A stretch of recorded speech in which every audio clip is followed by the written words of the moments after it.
Right. Hey guys, what's up? Hope you're having a great day. My name is Kian, and this is the first once a week cooking vlog. Right? This is the cooking part of it. Um, I hope you're seeing me properly. I'm doing this with my phone, so until I get all the fancier stuff, bear with me. Right? Right. So this morning we're gonna do the raka lamb and some mashed potatoes and some broccoli. Mashed potato and broccoli, really simple ingredients, really simple preparation, that kind of stuff. So not too much. I won't be focusing too much on that. Um, However, though the ribs, that is probably the main star of the show this morning. So that's what we're gonna focus on. I have already uh, applied the dry rub, let it marinate overnight, right? So I will show you the final look of it. Um, with that being said, please bear in mind this is my first show. I don't have all my fancy stuff, right? Yeah, I don't have all my fancy stuff, so just bear with me when you see like saucepan and actually being a saucepan and that kind of stuff. It will only get better. Don't worry, people. It will only get better. I will start to purchase stuff one by one, and the show will grow from there, right? But yeah, today rack lamb, homemade barbecue sauce. Well, everything is modified now. How this show is really supposed to operate? I try to do things that I assume most people will have in their kitchen. You may see some weird stuff. No, I'm not saying you to go and buy the weird stuff. I want to explain that in a little more detail coming on to probably the end of the video. But in all, it's basically to get people just to try different things, try different preparations, try different meals, different meats, vegetables, whatever. You know, there's just to try different things, right? Most of the recipes will be made from scratch, from modification. You may find it somewhere, but it's not to my knowledge really. Um, I tend to mostly when I look for recipes online, look for, if I'm looking for barbecue ribs, like how I did for this one, I was looking for a new dry rub because I have my base dry rub that I use for bigger events and that kind of stuff. When I go and do it, like my brother's lime and that kind of stuff, I will do that. When me and my brother are competing, we'll use those kind of things. Against each other, not professionally. I am by no means a professional chef, but um, when we doing searches for recipes and stuff, we search a couple and we find the base ingredients, things that you see popping up in all the recipes, and then we mod from there.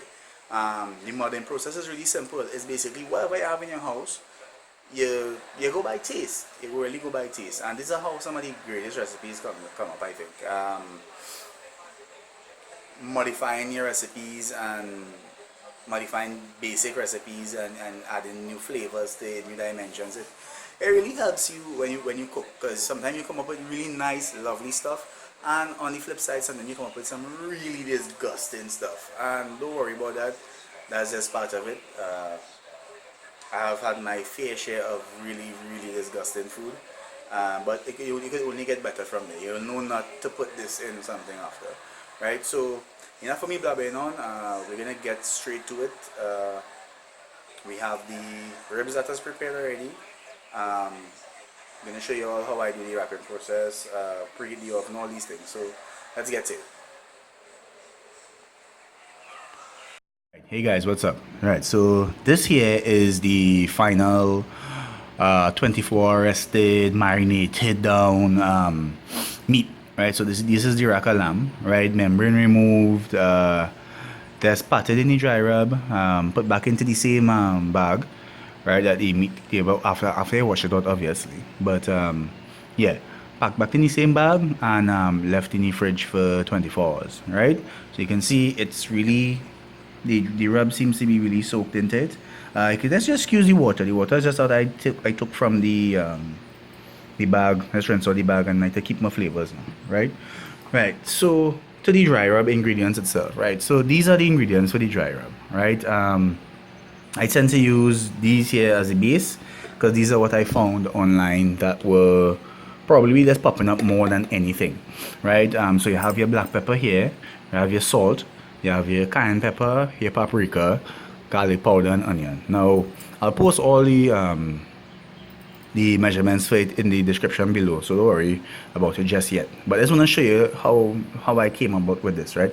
Now these here are the basic ingredients I saw for most of the dry rubs out there, right?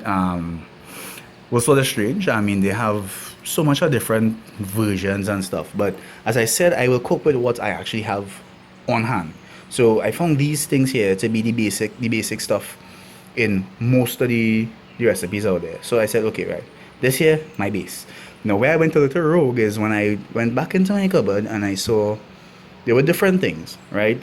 So I had some cinnamon, sorry, on me. So I added some cinnamon into it. Cardamom gave it a really lovely taste coming down to the end there. So I added the cardamom, and I also had on me blue poppy seeds. This here is really different. This is a really acquired taste, I think. But it did actually taste good in the end. Now, how I like to deal with my rubs is the same way I would deal with a wine. If I can't drink it beforehand, or if it doesn't taste good beforehand, I would not put it on anything or put it in anything, right? So that's the same way I treat my rub. When I started the rub, the base ingredients there, with the onion, the garlic, the paprika, the cayenne, everything, it tastes good. You understand, with the proportions I use, right? One other ingredient that you're not seeing here is brown sugar, right? I added that afterwards, right?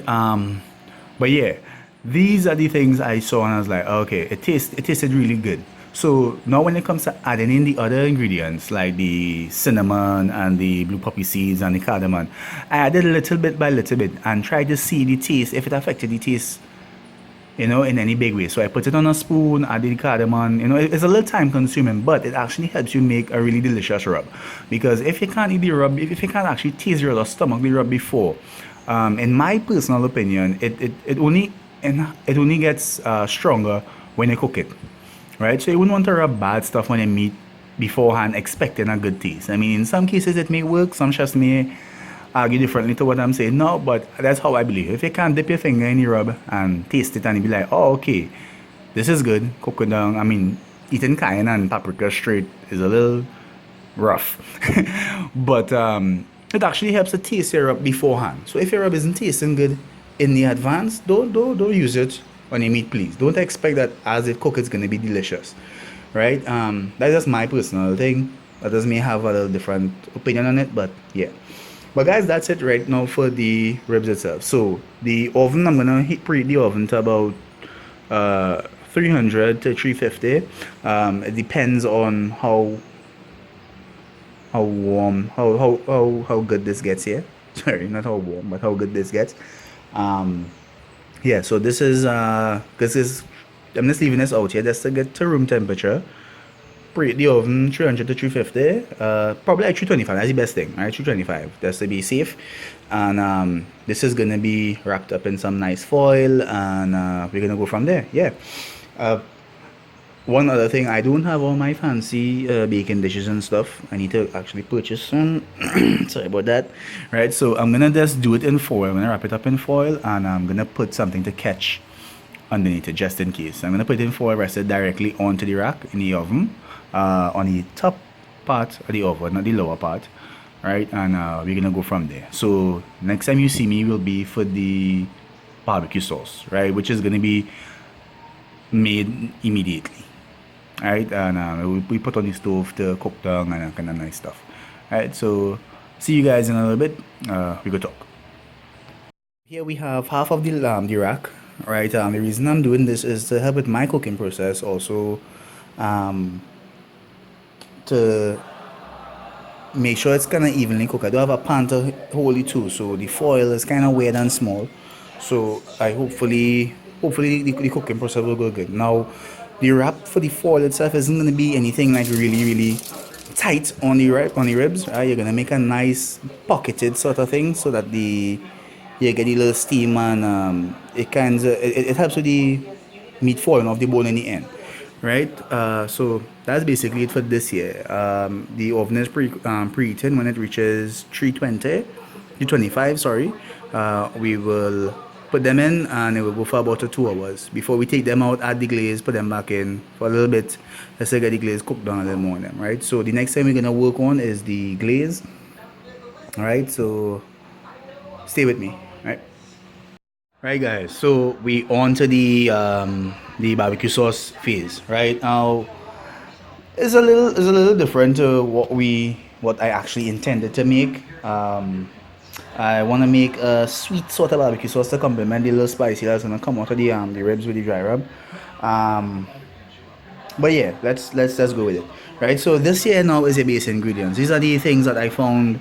Uh, Sorry, no, I can move this one out. Yeah, these are the things that I found basically in most of the recipes that I saw. Ketchup, some heat, black pepper, garlic, Worcester sauce, those kind of things, right?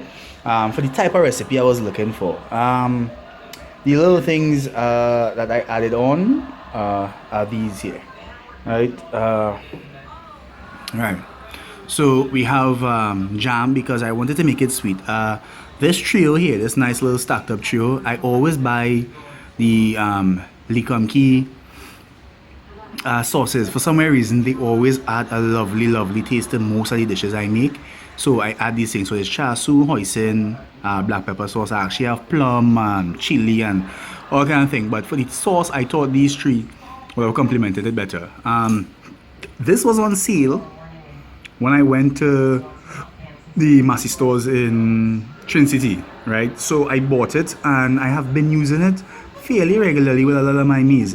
It gives a really nice, the mustard taste without the sharpness of the actual mustard, I guess. I don't know how to really explain the taste per se, but it really has a lovely, lovely taste of stuff.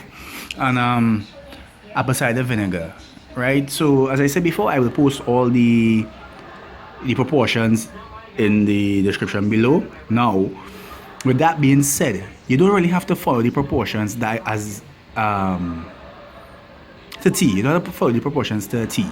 The reason I say that is that some of these things here may be a little too strong for you, or it may be too soft for you. So modify it as you go. This is the purpose of it. Modify it as you go. Make sure the taste is at the end of the day, when your taste is like, oh yeah, this is gonna be really, really, really, really nice. So everything is in here. I did a little backward because I wanted us to show how it looks before I actually put this on the pot, right? I'm gonna use my little fancy, not saucepan, but yeah, saucepan fish, whatever, but yeah, this is it here. So let's give it a little mix. The only other thing I'm gonna add is water. So I'm gonna add water to the pan, you see over there, right? Add water to the pan and then add this mixture into it. Bring it to a slight boil, kind of not boil, but a kind of simmer. You can see some bubbles popping up. And taste it as I go. You understand? Because you don't want that you make it and it's like, it's not tasting good in the end, as I said before in the last video. So, in the last part, sorry. So yeah. Right, hey guys, what's up? So, we have the barbecue sauce here. This is gonna be cooked down a little bit. All I need to do again is add water to it, and that's it. So let me show you how I came to this here. So this here is my base ingredient set. Tomato ketchup, garlic powder, black pepper. We have some honey, some paprika, some salt, and some Worcester sauce. Now, it had one more ingredient which I don't have on hand, but I saw in most of the other ingredients as well. In most of the other recipes. Which was molasses. I didn't have the molasses, but for the taste I think I want on it, I don't think I'll really miss the molasses taste itself. Alright, so this is the base ingredients, and these are the ingredients that I opted to add into the recipe itself. So some strawberry jelly, because I want that little sweet, nice taste that you get from strawberry. I mean, I had this in the fridge. You can use any jelly kind of way. My little brother actually showed me how to do that. Keel. So shout out to Keel for the Smucker's jelly sets. He had a real lovely barbecue sauce that includes not strawberry, but it's not grape, it's the other the black currant one, the purple one, yeah, right. This here is my trio of sauces. I always buy the bbq-ish sauces.